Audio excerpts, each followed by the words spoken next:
Hey, I'm Jeff and welcome back to another video. Today I'm going to be working upstairs on one of my jade plants. I want to do a very quick prune as we are now fully into spring, even though it doesn't look like it outside. Plus I also want to repot this from a 6-inch to an 8-inch pot, and this will be the last upsize this plant will ever get, and I'll explain why. So let's check it out. So there's a couple reasons why I'm filling upstairs today. This is where I keep all my cactus and succulents. Here are my jade plants kind of lined up with the window here. The other reason why I'm upstairs today, most of my succulents and cacti, they do have mealybugs. So I don't want to take mealybugs and combine them with my plants downstairs and then compound the thrip issue. But this is for another video. And then as you can see, some of these branches are getting a little bit stretched out. So I'll explain why I prune and the entire process of repotting into this new pot. Now, some of you may have noticed that there is water in these saucers. I did water these today because they are quite dehydrated. Now, the way I tell whether a jade plant needs to be watered or not is by the leaves. Normally they're very thick and plump, and you should not be able to bend or fold a jade leaf. So I let this one get a little bit too dry. You can see there are some leaves that are getting a little bit wrinkled. So I watered this morning, and what I typically do is let it sit in the saucer with the water that has come out the bottom of the drain hole, just so it can soak up as much water as it needs. So I'm going to first empty these saucers, and then I'll start with pruning. Now, if you watch my jade stuff, I usually cut things back pretty aggressively.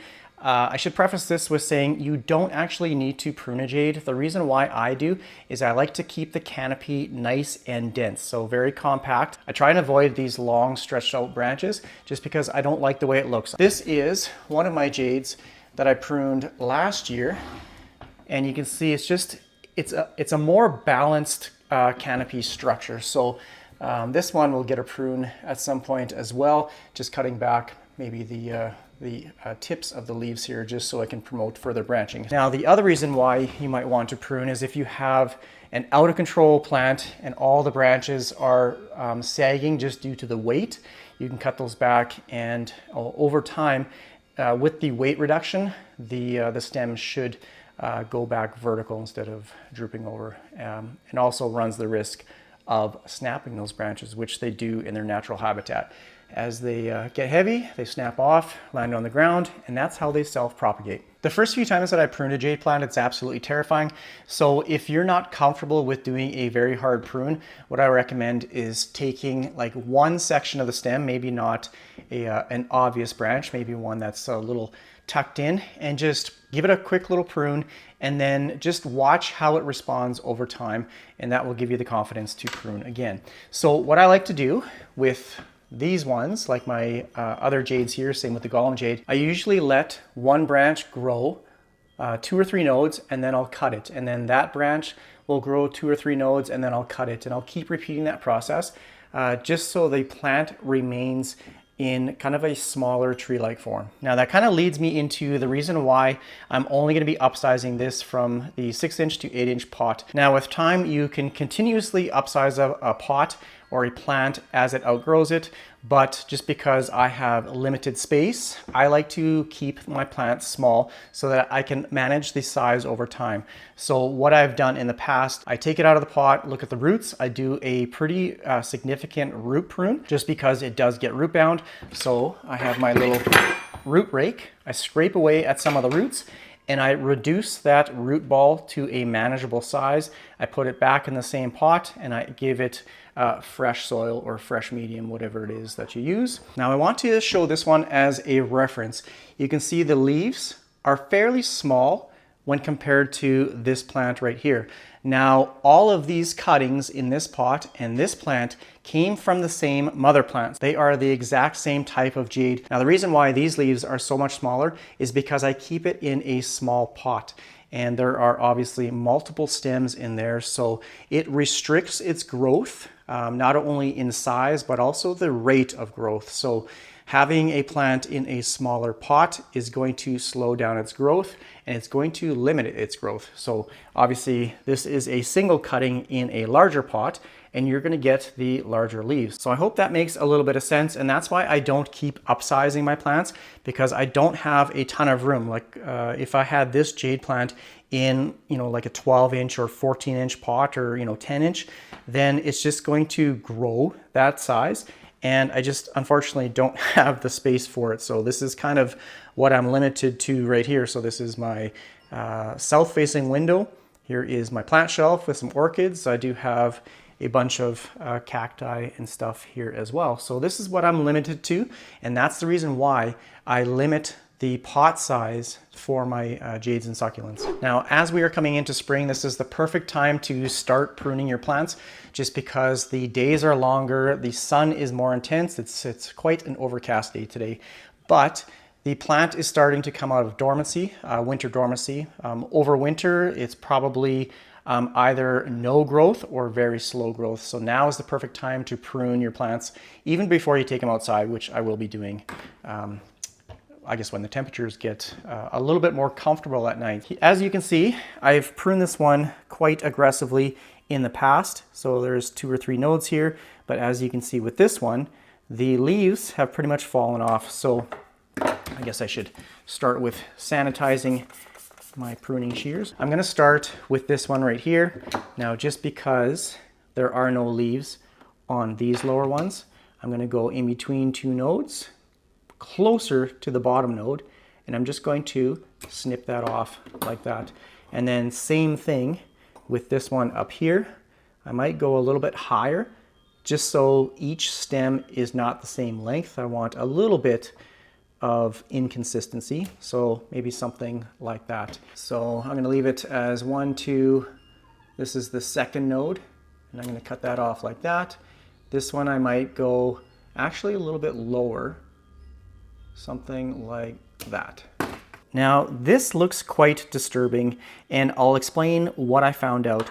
Now, because my plants have mealybugs, I've been trying different types of spray. So I've been using the just hand sanitizer, so these 70% isopropyl alcohol. I've been using Endol, insecticidal soap, and I couldn't figure out what was causing these little black dots on the leaves, and I figured out that it is chemical burn from, I'm not too sure which solution it is, but what I noticed is when the plant, or when this cutting was on, I saw little kind of soap bubbles, or, you know, just little bubbles of water droplets on the bottom of the leaves. And you can see they're all pretty much on the like one side or one tip. So because I don't have really good airflow in my house upstairs here, so I don't have any windows open and I don't have any fans, that water just sat on the leaves, and eventually it just caused some burn. So you can see we're just left with a bunch of sticks, and I'm gonna just quickly go like that. Just cut that stuff off. I don't want to spend too much time on just talking about pruning here. I want to get to the repotting process as well. So up over here, this branch right here, I'm going to cut off because it's growing like horizontally, and eventually it's going to grow downwards. So you don't see that often in natural trees. So I'm going to cut this off completely. So right up there, I'm going to snip that little nub off, and then I'm going to cut, I might actually cut right here. So I don't know if I like this or not, but we'll see how it responds, and I can always prune it back more. You know what? I'm actually going to prune it back right now. So this, it never really branched out. I might actually cut it to here. Oop, that one went flying. So it's looking pretty bare, which is what I want. Over time, it will fill out. So you have to think of the big picture. So this is what I'm left with, pretty much a bare stump. But again, I have the experience with knowing how it's going to respond to my pruning. And I might actually cut all of these leaves off just because they are pretty much all damaged. So you know what? I'm gonna do it again. We're cutting every leaf off. A fresh restart on this plant, and we'll see how it responds over time. So here's the final product. Just a bunch of sticks, and I will be keeping a few of these cuttings because the last video that I did a large prune like this, or a massive prune, people were losing their minds because I threw out the cuttings just because they were full of thrips. So I have started some new propagations. I got a couple here as well. So not to fear, I'm going to be propagating some. Now the next thing is taking this plant out of the pot. I just have a butter knife, which I use to go around the sides of the pot, because most times when you have plants in terracotta, the roots will actually adhere to the side of the pot, so it can be a little bit difficult to pull them out. And this thing just feels like solid roots. Just going to pull up on the plant like that. And yeah, as you can see, there are roots everywhere. So like I said, I'm just going to try and dig away as much of the soil as I can, just knock it off. And these very thin fibrous roots, these are the ones that grow back really quick. So I'm not worried about damaging like these little ones. It's the thicker, I guess you can call them tap roots, that I want to keep intact. So I'm going to set aside my little propagation there. Okay, so it's a little bit white on the roots here. Now this might be root mealies.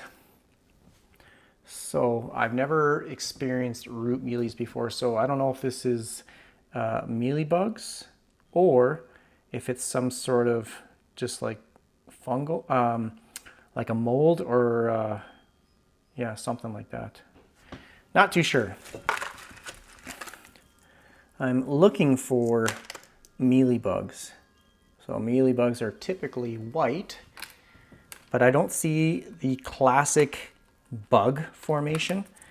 So I'm just going to peel all this away because I'm not too sure, to be honest. I don't have much experience with root mealybugs. So here's a perfect example of the roots that I'm trying to save, these big, thick, chunky ones. So I might actually just cut my losses and what am I doing here? I got my root rake. I might just cut my losses and discard of these old roots and soil here. I'm not going to do a massive root prune because it's not completely encircling. So I think this is a healthy amount of root removal. And now I can just put it in this pot like this and fill in the gaps underneath as well as on top, or around the sides, I should say. Now, before I do, there is a fairly large drain hole, and as you can see, this stuff is fairly fine, so they will definitely fall out the bottom of the drain hole. So I have this little piece of drywall mesh. I'm just going to put at the bottom of the pot like that, just so it covers the drain hole, and then I'll be using the VeryPlants succulent soil, succulent and cactus mix. I do have a discount code in the description of the video if you want to try this out as well.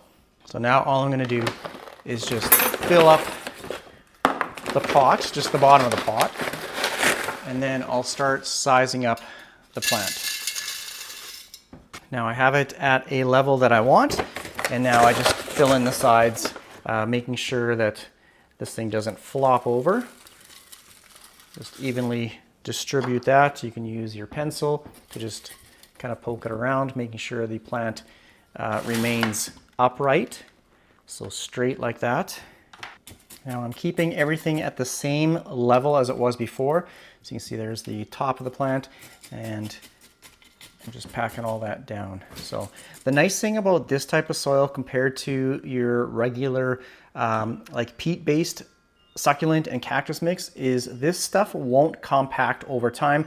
As you saw, like when I first took it out, the little pebbles and stuff just kind of freely fell away from the root ball, whereas if you have one in a peat-based cactus and succulent mixture, sometimes over time the soil can get quite compacted, so very rock hard, which limits the water distribution to the root system. Yeah, it's just not, it's not ideal, but it's not terrible soil. So if that's all you have, or that's all you want to spend, then that will be a suitable solution. I do have my large one in just that regular cactus and succulent mix, and it does fine. You might have to just repot it more often than, say, this gritty stuff. And I do have somebody watching me do the entire process. Here's my little table, and Taffy is just watching everything I do. Pickles is sleeping, and Oscar's on his blanket back that way.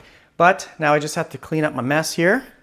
And I realized I don't think I have a saucer large enough for this pot. So I'm gonna have to go outside and check my shed, see what I got in there. So that's pretty much all I have to do for this one.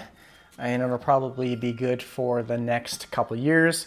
I'll have to prune it maybe throughout the summer here. Now, if you do a repot like this, I would say give it a couple days before you give it any water. Now, I did give this one some water today, so I'm not going to water it again for probably the next couple weeks. I do have some leaves on this one that I can tell whether they are plump or not. You just want to give that root system a chance to heal before giving it water. So typically what I like to do is water the plant when it needs it, obviously, but water before you do any pruning of the branches or the roots. You just want to make sure that the plant is in its, I guess, best possible condition before you do any branching, like pruning of the branches or root prune. But these plants are so resilient. I've hacked off all the leaves and cut off most of the root system on some of my jades, and they come back. The key to any pruning, whether it be branches or roots, is you just want to make sure that it gets sufficient light afterwards. Looks pretty ridiculous right now, just with those little stumps, but I promise you